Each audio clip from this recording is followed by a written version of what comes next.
2022 was a great year for music, and it's that time of the year that one gets to reflect on music that has become the cream of the crop.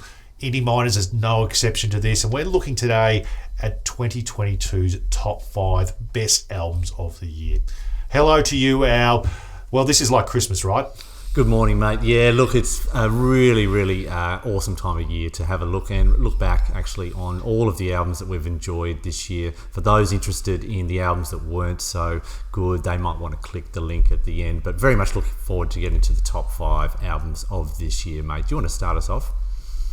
Yeah, fantastic. So, look, just to begin with, before we go into our top 5, we're going to go into some of our honourable mentions. So the ones that didn't quite make the top 5 that we actually thought were pretty good. So I guess for me, the two that strike out are the Chats' Get F***ed album. That was an album that... How good was that? That was a great album. Look, unfortunately didn't make the list, but the Chats have been around for a few years now. Really loved that particular album, especially for people who are into the sort of the garage punk genre. The other one that I also liked is the Alexis on Fire album, Otherness. That was an album that really came from nowhere in a ways. They've been sort of on the bench for a little while, that band. But really top album. You should really check out that particular band from Canada. Al, what were your honourable mentions, mate? Yeah, look, mine would have to be the Johnny Depp and Jeff... No, just kidding, mate. No, that was a horrible album. Mine, mate, would be The Foals' Life Is Yours. I'm still giving that high rotations on the record player at home, and Andrew Bird's Inside Problems. I thought that was an absolute cracker. Didn't quite make the top 5, mate, but honourable mentions. Fantastic. All right, so with that out of the way, without further ado, let's get into our top 5 best albums of 2022. Number 5. Coming in at number 5 is Spoon's Lucifer on the Sofa. Now, mate, we've given this a full review for those who would like to have a bit of a look, but what a thoroughly enjoyable album. From the hardest cut to The Devil and Mr. Jones, and the last song, the title song, Lucifer on the Sofa. This is a thoroughly enjoyable album, mate. Have you got anything to add about this particular album by Spoon? Look, Spoon have been about for a number of years now.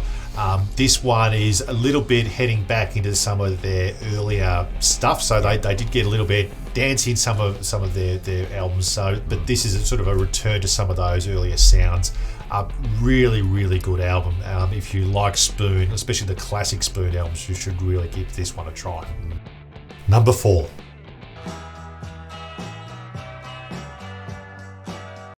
So Ghost Woman by Ghost Woman, it was their self-titled debut album. Ghost Woman is the brainchild of an Evan Yushchenko. He's been around the scene for a little while now, especially hanging out with the likes of King Gizzard and the Lizard Wizard. This is what I call shotgun psychedelic. If I've made up that term, so be it. Great sounding record, very guitar driven. It's almost like a garage rock band from 1966 with a little bit of the Dandy Warhols and the Brian Jonestown Massacre sprinkled in. So if you really like all of those types of sounds, you should definitely check out that album. Standouts from the album are Dead and Gone, Along and Do You. And you should also check out the music videos from the album as well. It's got a very much a retro feel to it. And what I was pumped to find out, Al, is that they've actually got a new album coming out next month. So we'll check that one out. And look, that might be an early one for the best albums of 2023. What about you, mate? What did you think of that one? Yeah, absolute flawless album, mate. It could have possibly got higher. But coming in at number 4, I think that's a real cracker of an album, and as I said, flawless from start to finish. So for those who haven't heard this album, please do yourself a favour and go and listen to it. Number 3. Now coming in at number 3 is the Broken Bells, Into the Blue. Mate, what an absolute cracker of an album this was. Now I didn't listen to their previous album. I listened to the one with High Road on it before, and I have that on vinyl. thoroughly fantastic. But this album is an absolute cracker, from the first song, Into the Blue, to the kind of poppy Saturdays. It is just a thoroughly enjoyable listen. And again, if you haven't heard, please do yourself a favour and go and have a listen. BJ, what are your thoughts on Into the Blue by Broken Bells?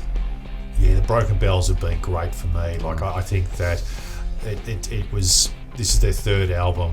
I thought that it was probably a shade below the first two albums in my opinion, but still definitely worthy of a top 5 Guernsey. Number 2. So number 2 is Julia Jacklin's Pre-Pleasure. So that's her third album, just after her album Crushing. Julia Jacklin is from Australia, a singer-songwriter. She has got an amazing voice, very understated. She could use it in many different ways. She could probably do opera, maybe, I don't know, but I think she uses it in a very understated way. She has gone into a much sort of almost a punchier direction compared to her previous albums. So standout tracks for me was I Was Neon, Lydia Wears a Cross, and Love Try Not to Let Go. So those 3 songs were effectively the singles from that particular album. It is probably, again, a shade below what she did on Crushing, but that is by no means a bad thing. They're very much equal pairing in my opinion. So, what did you think of it?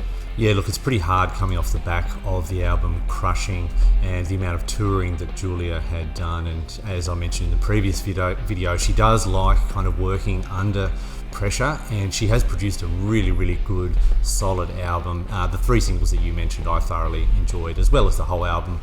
Not quite as good as Crushing, but it's really hard, I think, for artists to come off the back of such a good album to produce such quality again. But Julia has done it really radio friendly compared to some of the other stuff that's out there, mate. Definitely worthy of number 2 for 2022. Number 1. That leads into the number 1 album of 2022, which we decided to give to 2 lasses from the Isle of Wight, Wet Leg.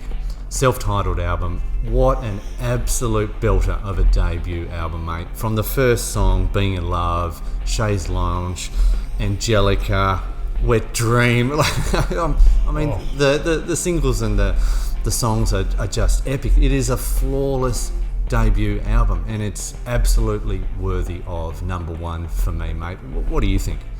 It's not every day that an album comes along like Wet Leg, where basically all of the songs are standout tracks and from a band that you might not have heard of before, and really thoroughly enjoyed that album. I was really disappointed I didn't get to see Wet Leg when they got to Melbourne earlier this year, but hopefully looking forward to seeing them on these shores at some point in the future. And the songs are so different too. Like, who would have thought that in 2022 we'd have a song like Your Mum, and then towards the end there'd be screaming that is thoroughly enjoyable and hilarious. Like, mate, I'm with you. I would love to see these girls live. I reckon they would put an absolute cracker of a show on. How good is this album?